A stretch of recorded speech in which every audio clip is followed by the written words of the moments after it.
ao 7º Congresso Internacional de Medicina Integrativa.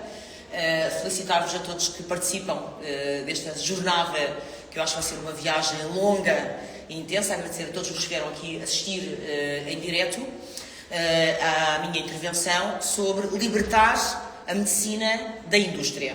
Eu vou-vos explicar quais é que são os desafios que temos perante aquilo que eu considero os 4 cavaleiros do Apocalipse, e já vou explicar melhor. O meu nome é Joana Amaral Dias, eu sou psicóloga clínica, doutorada em Psicologia Clínica e da Saúde, e tenho devotado 30 anos da minha prática profissional, mas também da minha atividade política, à promoção de estilos de vida saudáveis, à promoção da saúde e não ao foco na doença, à promoção, ao centramento no doente e não na doença, e tenho com isso, ao longo destes 30 anos, com a clínica aberta, nomeadamente na área da psicologia clínica, da psicopatologia e da psiquiatria, enfrentado diversos obstáculos no que diz respeito a estes 4 cavaleiros do Apocalipse, 4 grandes indústrias que capturaram e que rapinaram a prática da medicina e, por que não dizê-lo com sinceridade, toda a saúde, inclusive da psicologia clínica.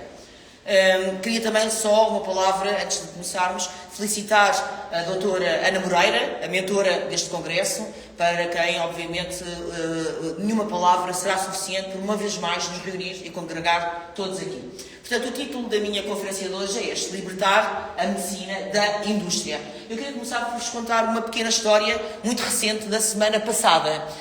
Na semana passada, 2 semanas, sensivelmente, um apresentador, radialista português muito conhecido, para o público internacional se calhar não conhece, mas é o Nuno Markle, é um radialista muito conhecido em Portugal, um homem de meia idade, sofreu um acidente vascular cerebral e foi então assistido num hospital de Cascais para rapidamente ser encaminhado para a unidade pública, porque tratando-se de um acidente vascular cerebral, é naturalmente um doente de alto risco e de baixo lucro, baixo benefício para as entidades privadas. Eu, lá está, não só como psicóloga clínica, mas também como interventora política, atora política, denunciei este caso, dizendo que, efetivamente, o que estava nas notícias era que, uma vez mais, o setor privado da saúde comportava-se de uma forma ignóbil e tudo o que são pacientes que não dão lucro, tudo o que são pacientes que não dão benefícios à grande indústria do Big Healthcare, da grande indústria de cuidados de saúde, são então encaminhados de imediato para o público. Isto visava, obviamente, proteger a saúde de todos, não é? Quando nós defendemos o Serviço Nacional de Saúde, é a saúde de todos. Imediatamente, meia hora depois, isto foi um post que eu fiz nas redes sociais, com milhares de visualizações, um grande impacto nas redes sociais, imediatamente veio o polígrafo, que para quem não sabe auto-intitula-se como um fact-checker, não é? Como um árbitro da verdade, não é? Resta saber quem é que poligrafa o polígrafo, não é? Quem é que policia ou polícia, de dizer que eu estava a mentir, ferindo naturalmente o meu bom nome e a minha reputação, nomeadamente, não só como atora política, mas nomeadamente como profissional de saúde. A verdade é que a unidade de saúde em Cascais, onde foi inicialmente, e ontem verificou-se isso, daí eu trazer hoje a história para vós, a unidade de saúde em Cascais, onde inicialmente foi atendido o Nuno Markle, de facto é um hospital público, mas é o único hospital neste momento em Portugal de gestão privada. Parceria público-privada, PPP, de quem? Deste grupo espanhol do Ribera Saúde, que de facto está nas notícias em toda a Espanha, desde há 2 dias esta parte, porque trata os pacientes como lixo. Pacientes que não dão lucro, pacientes que não são benéficos para a engórdia da indústria do Big Healthcare, são tratados como lixo. Aliás, são rejeitados. CEO do grupo que gera o Hospital de Cascais, aqui está o título, mandou recusar doentes não rentáveis. É isto que nós somos para os 4 cavaleiros do Apocalipse, para a grande indústria do healthcare para a grande indústria do Big Food, para a grande indústria do Big Pharma, para a grande indústria do Big Data, para a grande indústria editorial científica, é isto que nós somos, mercadoria descartável. Ou damos lucro, ou damos muito dinheiro a ganhar às seguradoras, aos cuidados de saúde privados, à farmacêutica, ou vamos para o lixo. Esta história que eu vos apresento aqui hoje sobre o Nuno Markle não é sobre mim. Não é sobre mim e sobre o meu bom nome. Isso eu derivo da entidade reguladora de comunicação social. Nem é sequer sobre o Nuno Markle, a quem eu desejo de novo, faço votos de rápidas melhoras e um excelente recobre e recuperação. Esta história é sobre o Serviço Nacional de Saúde e, mais do que isso, sobre a captura, a rapina da ciência e da medicina ciência em geral e da medicina em particular, pelos tais grandes cavaleiros do Apocalipse. Quais são os quatro? Há mais, mas aqueles, há mais do que estes. Digamos que, tendo em conta que a nossa conversa hoje tem apenas 30 minutos, eu sumariei aqueles que eu considero serem as principais ameaças à saúde, ao bem-estar de todos nós e à ciência em geral. E, portanto, às pessoas que foram chegando, muito bom dia e sejam muito bem-vindos à minha palestra de hoje. Big Pharma, Big Healthcare, Big Data, na saúde, grandes dados, e a indústria editorial, científica, sobre a qual tão pouco se fala, de tão opaca que é, mas que, na verdade, é a base que possibilita, que alavanca, que catapulta toda a obscenidade que neste momento se passa na indústria. Há uma velha piada que se conta sobre a medicina, que é triste para todos os que a praticam, mas infelizmente que é cada vez mais verdadeira. Diz o médico ao paciente: olhe, agora, aqui durante o seu recobro, o senhor nada de beber whiskies velhos, nem vinhos caros, nada de fazer refeições faustosas, nada de abuso. E pergunta ao paciente, ao médico: mas porquê, Sr. Doutor? É até eu ficar bem? É até eu me recuperar? E o médico responde: não, é até você conseguir para me pagar, tem que poupar, não é? E isto resume, de facto, a verdade é que isto resume aquilo que é neste momento o estado da ciência e da medicina em particular, que não estão aqui para salvar vidas, não estão aqui para honrar e para cumprir o juramento de Hipócrates, mas estão aqui, se for preciso, como diz aqui este CEO do grupo Ribera, se for preciso, para matar pessoas, com um poder que é único. É que a medicina pode ser, tendo em conta o poder de que está investido, o maior assassino em série alguma vez da história da humanidade. Vamos começar pela esta pergunta, porque esta é a pergunta que se impõe.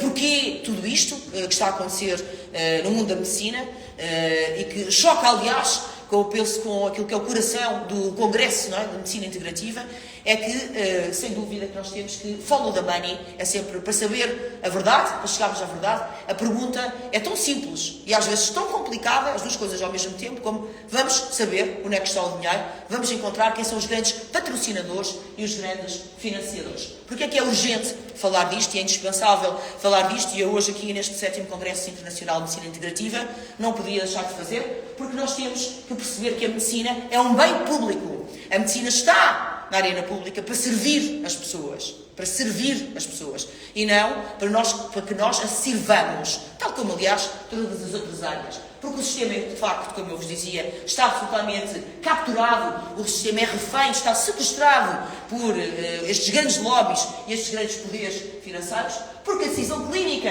tem que voltar a estar onde ela nunca devia ter saído, que é nas mãos dos clínicos, que veem os pacientes, porque sem independência, obviamente, não há confiança. Comecemos pela ponta do iceberg, que eu penso que todos terão mais ou menos consciência do que se passa,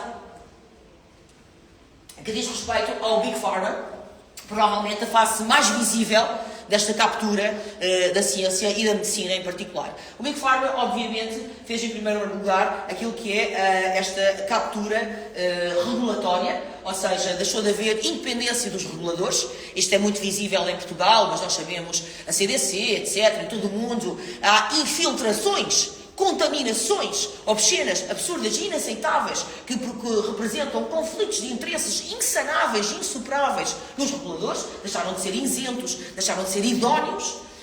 Temos a independência das guidelines, que, como brincava no outro dia o grande médico, pediatra, o cirurgião maior da pediatria em Portugal, o Dr. Gentil Martins, que dizia, com muita graça, guidelines não são God's lines. Atenção, guidelines são definidas, muitas vezes já sabemos, patrocinadas, e nada pode substituir o olhar clínico e a responsabilidade clínica.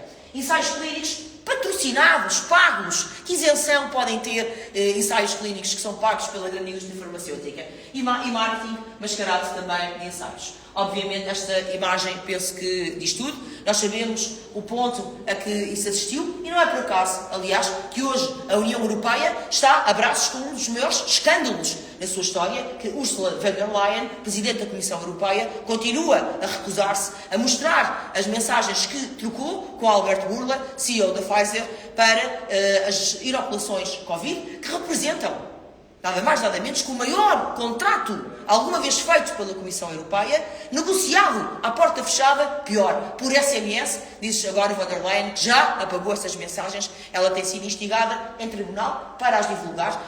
Reparem o poder da indústria farmacêutica, do lobby da indústria farmacêutica. Já quando tínhamos o Comissário Europeu Durão Barroso, quando ele era Presidente da Comissão Europeia, também foram muitas as notícias sobre os escândalos das suas ligações promíscuas com a indústria farmacêutica. Mas von der Leyen levou isto ao pináculo do absurdo e reparem que o Tribunal agora recentemente voltou a obrigá-la a tornar mandatória a divulgação dessas mensagens. Caramba! Até numa reunião de condomínio, no meu prédio, nós temos que fazer uma ata para fazer a maior negociação alguma vez da Comissão Europeia. Foi por SMS e ela apagou. Isto é o estado em que chegou. Obviamente, chegou o poder do Big Pharma. Obviamente que isto não serve, todos estes aspectos, os ensaios com desenho enviesado, resultados não publicados quando são negativos, medical education patrocinada. Não é? Até os anfiteatros das escolas de medicina têm nomes de laboratórios e de grande indústria farmacêutica e subtis que formatam a prescrição.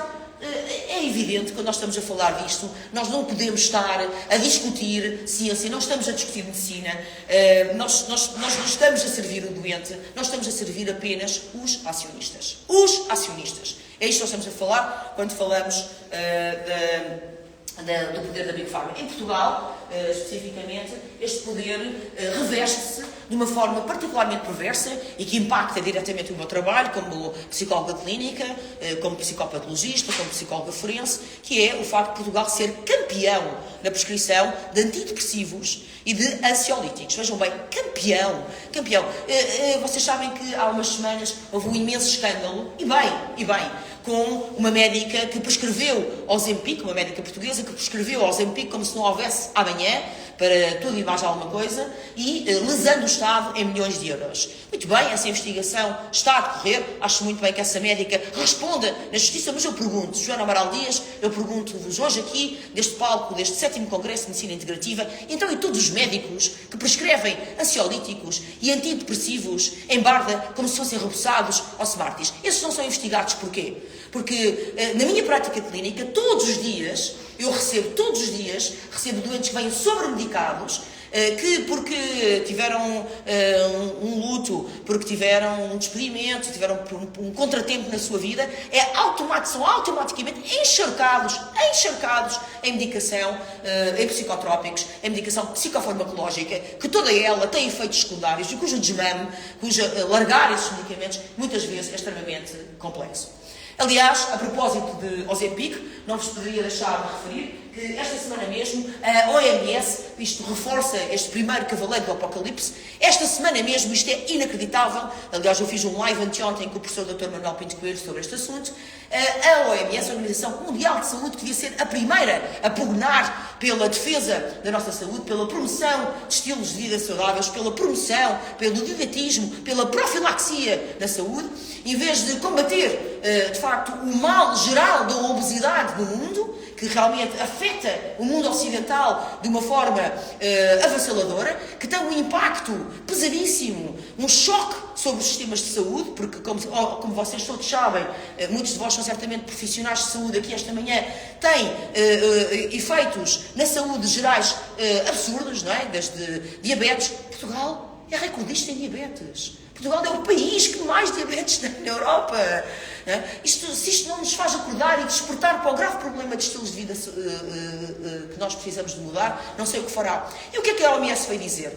Em vez de lá estar a promover o exercício físico é tão indispensável como lavar os dentes. Em vez de promover uma boa higiene de sono, em vez de promover uma dieta mediterrânica equilibrada, e nomeadamente a recuperação da soberania alimentar, porque só ela permite que a alimentação seja equilibrada, em vez de promover a socialização, em vez de promover a exposição solar, tudo isso que está mais do que sustentado cientificamente, que é aquilo que promove, de facto, um peso equilibrado e uma massa muscular equilibrada, um índice de massa corporal equilibrado. O que é a OMS vai promover? Dizer que prescrever a caneta, o Ozempic e similares, vai passar a ser a regra.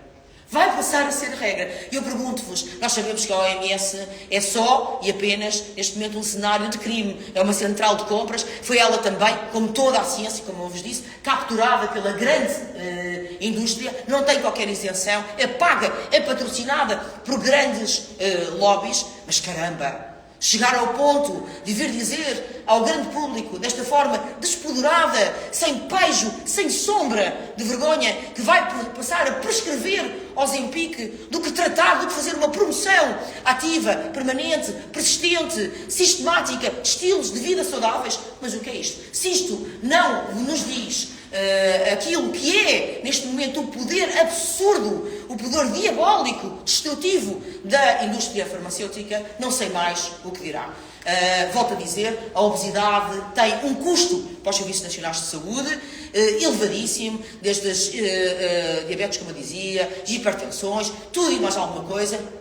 O que é que são estes doentes? São doentes não rentáveis, que vão, como dizia o CEO da Ribera Saúde, são doentes que vão se perpetuar no sistema. Em vez de serem tratados, são doentes que vão ser diagnosticados como obesidade, vão ser eternamente medicados com Ozempic, etc., cujas doses nunca poderão parar de aumentar para produzir o efeito desejado. São doentes que vão entrar no Big Healthcare e que nunca mais vão sair e, portanto, vão estar na roda do rato, no ciclo vicioso, eternamente. Eu pergunto-vos, isto é medicina? Isto é serviço público? Isto é uma Organização Mundial de Saúde? Não é, obviamente. E nós todos que somos profissionais de saúde temos que ter a capacidade, a coragem e a frontalidade de denunciar isto todos os dias e dar um contributo sólido para uma mudança decisiva, e daí a escolha do meu tema. Infelizmente, como eu vos digo, não é o único cavaleiro do apocalipse, não é o Big Pharma. O Big Healthcare, obviamente, está de braços dados. Aliás, há muitas sobreposições do ponto de vista financeiro, dos patrocínios, das empresas, dos CEOs. Existem muitas zonas que não são só tangenciais, são mesmo de interseção entre o Big Healthcare e o Big Pharma. Temos, obviamente, os hospitais transformados em empresas, como dizia o CEO do Ribera Saúde, doentes não rentáveis, gestão centrada no KPI, não no doente, precarização dos profissionais, que obviamente é necessário profissionais com a cerviz baixa e bastante submissos para poder levar a cabo todo este plano diabólico, protocolo de eficiência desses protocolos de cuidado, que evidentemente não existem, e o que interessa aqui, e é o impacto clínico que tudo isto tem, é que o tempo de faturação, bom dia a todos que estão a chegar agora, são mais do que bem-vindos, estão mais do que a tempo. O impacto clínico, menos tempo por doente, porque aquilo que é favorecido é o tempo de faturação, não é o olhar clínico. Isto é totalmente incompatível com qualquer prática médica, clínica ou de saúde. Quando o tempo de faturação, quando há um algoritmo, um modelo matemático que vai substituir a necessidade imperiosa de haver tempo de observação, de contacto e de relação com o paciente, toda a medicina, só isto, daria para condenar toda a medicina. Mas infelizmente, como eu vos digo, não é só isto. A indústria dos exames desnecessários, bom, isto só a indústria dos exames desnecessários dá-nos-ia para quase o 7º Congresso de Medicina inteiro, não é verdade?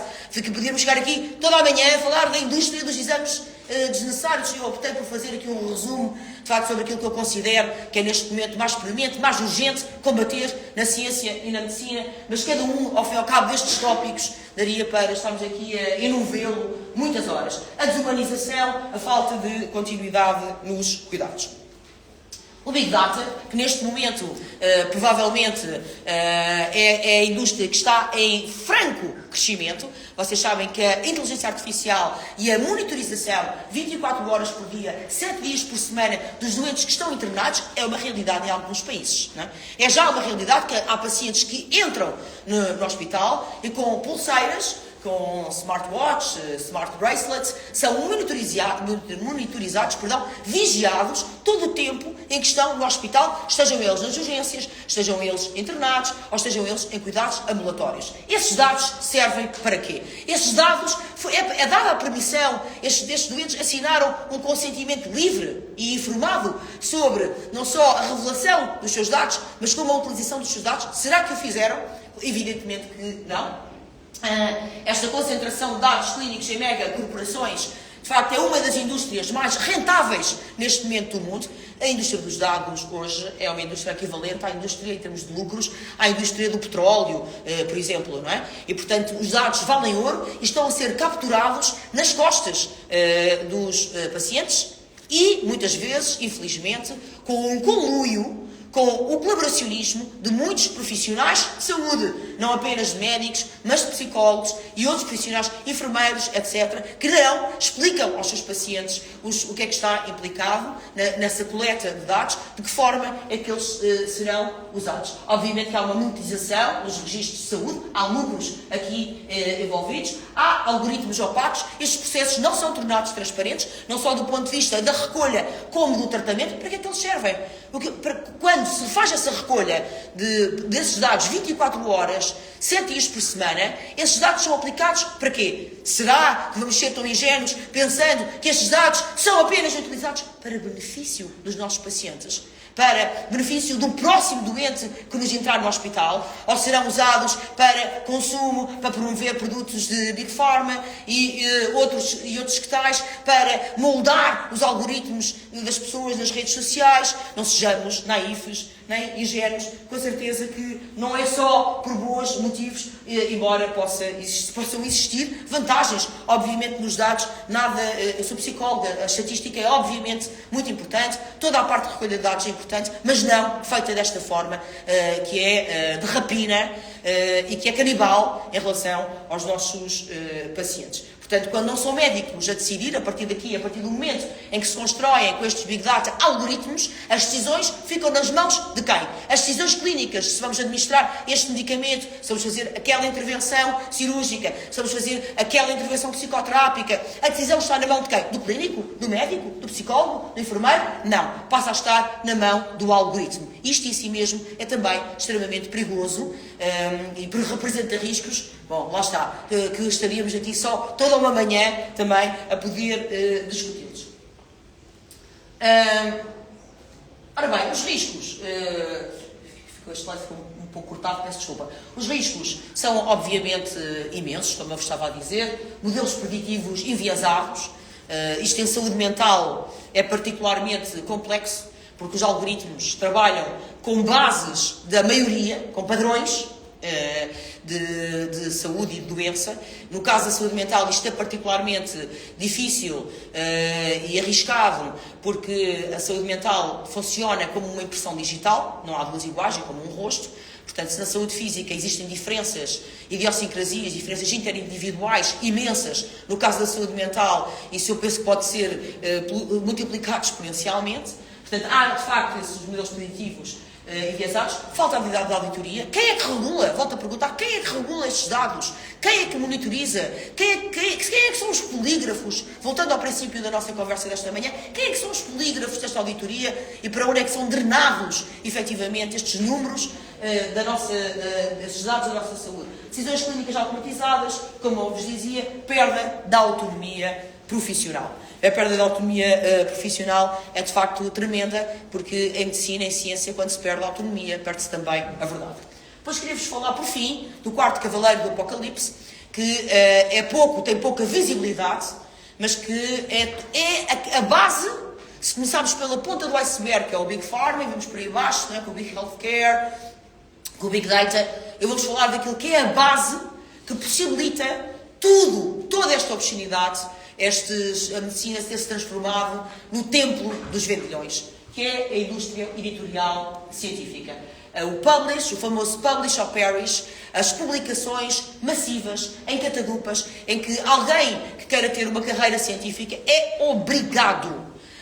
Quem quer ter hoje uma carreira científica, quem quer ter lugar no laboratório, quem quer ser convidado para orador no Congresso Internacional, para quem quer ter uma carreira académica, qual é a primeira coisa que olham? Para a quantidade de artigos científicos que são publicados. Ou seja, passou-se a privilegiar a medicina, na ciência em geral, na medicina, na psicologia, na enfermagem, não a prática em si mesma, não a qualidade desses estudos, mas a quantidade. Há, obviamente, uma espécie de estudos e de publicação ao quilo, ao metro. É a métrica que conta e não a qualidade desses mesmos artigos. Mega journals e fábricas de artigos. Existem fábricas de artigos. A Índia e outros países da Ásia têm fábricas de artigos. Eu não sei se vocês sabem, mas é possível para qualquer investigador, para qualquer cientista, à distância de um telefonema. Aliás, a maior parte de nós recebe e-mails a convidar a fazer isso. Por X dinheiro, por $500, $1000, de repente eu posso ser coautora de um artigo científico qualquer que foi martelado, produzido, fabricado, literalmente, numa usina de artigos científicos. Fabricado. Posso ser coautora, que é para aumentar o meu volume de trabalho.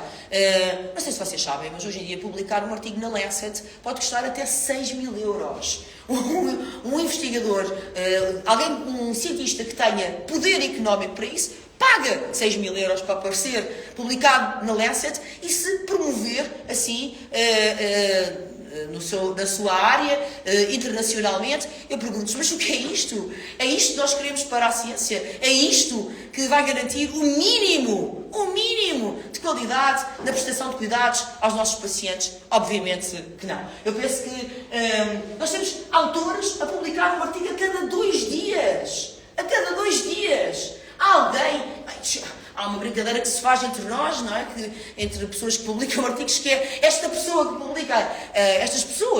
que publicam artigos a cada 2 dias, nem têm tempo para ler os artigos, mas para os escrever. Penso que isto só pode ser escárnio na cara de qualquer pessoa que honra a ciência e que, obviamente, quer proteger este bem público. Essencial. E as editoras que cobram milhões às universidades, enfim, é todo um esquema montado, extremamente intrincado. Temos os paper mills, os artigos fabricados, revisões por pares, muitas vezes, não é? Peer review, muitas vezes altamente frágil, taxas de publicação altíssimas, incentivos perversos, como eu vos dizia, a quantidade acima da qualidade. Temos um famoso investigador espanhol, eu até vos convido a colocarem no Google, porque a história é só risível, mas infelizmente não é uma exceção. Há muitos mais como ele que publicou 176 artigos ano, uma média de 176 artigos ano. 176 artigos ano! O que é isto? Não é? Esta pessoa devia, obviamente, também responder perante um regulador, perante a justiça, etc. É um ritmo, obviamente, impossível do ponto de vista humano, é um sistema que está a recompensar excessos e não o rigor. Mas o maior problema deste sistema editorial é que ele funciona, como eu vos estava a dizer, como ele vai produzir a evidência que legitima tudo. Porque depois, quando se está na comunicação social, quando se está em congressos, quando se está até inclusivamente junto dos pacientes, o que é que fazem muitos destes cientistas que foram capturados? Alguns venderam-se, desculpem a sinceridade, outros foram, talvez, naifemente capturados. O que é que fazem? Puxam da carta do artigo científico e dizem, não, está aqui, neste artigo, publicado numa revista prestigiada chamada The Lancet ou Springer ou outra qualquer, não é? Que realmente este medicamento é que é importante, é que é relevante. E com isso, supostamente, se mata a discussão científica, com isto supostamente se arruma aquilo que tem que ser a essência, o nervo, tem que ser a alma da ciência, que é a discussão, o debate, a permanente dúvida e a reconstrução. É assim que se mata a discussão. Deixem-me dar um exemplo, eu não resisto, tendo em conta a extrema proximidade que tenho com o professor Manuel Pinto Coelho, que a semana passada o professor Manuel Pinto Coelho apresentou o seu livro em Lisboa, desafiando aquilo que têm sido as guidelines, que não são God's lines, como eu vos dizia, sobre o colesterol, e foi vilmente atacado por uma série de sociedades científicas que vieram instigar, ao fim e ao cabo, sejamos diretos, instigar a que ele tivesse um processo disciplinar, que lhe fosse cassada a carteira profissional, enquanto médico, etc. O que é que, entretanto, estava-se bom de ver, e o que é que, entretanto, já se sabe, é que, obviamente, essas sociedades científicas são patrocinadas por grandes indústrias farmacêuticas. E essas grandes indústrias farmacêuticas, para fecharmos o círculo, e com isto vou terminando, de facto, elas vão produzir, vão se basear na evidência que legitima tudo. E esta evidência que legitima tudo, enquanto nós não voltarmos, de facto, ao rigor, à honestidade, à hombridade na publicação dos artigos científicos, enquanto isso não for possível, nada deste sistema que é um cartel, e comportam-se como gangues, nós estamos a falar de uma máfia internacional. Quando nós falamos hoje de saúde, medicina, ciência, estamos a falar de uma máfia internacional, enquanto nós não, de facto, discutirmos isto, não é possível. Há saída, obviamente, só vou terminando, há saída, transparências, auditorias públicas, financiamentos independentes, ciência aberta, regulação ética, profissionais unidos, não é preciso inventar a roda, nem descobrir a pólvora, tudo isto está sistematizado e, obviamente, privilegiar o papel do médico e o seu juramento de Hipócrates, ser crítico, resistir ao protocolo cego, exigir evidência verdadeira, defender tempo para o doente, proteger dados, rejeitar conflitos de interesses. A questão é esta: nós queremos a bolsa ou a vida, queremos uma medicina que se serve ou que vai servir, queremos o paciente ou o dinheiro. Muito obrigada por me terem ouvido esta manhã.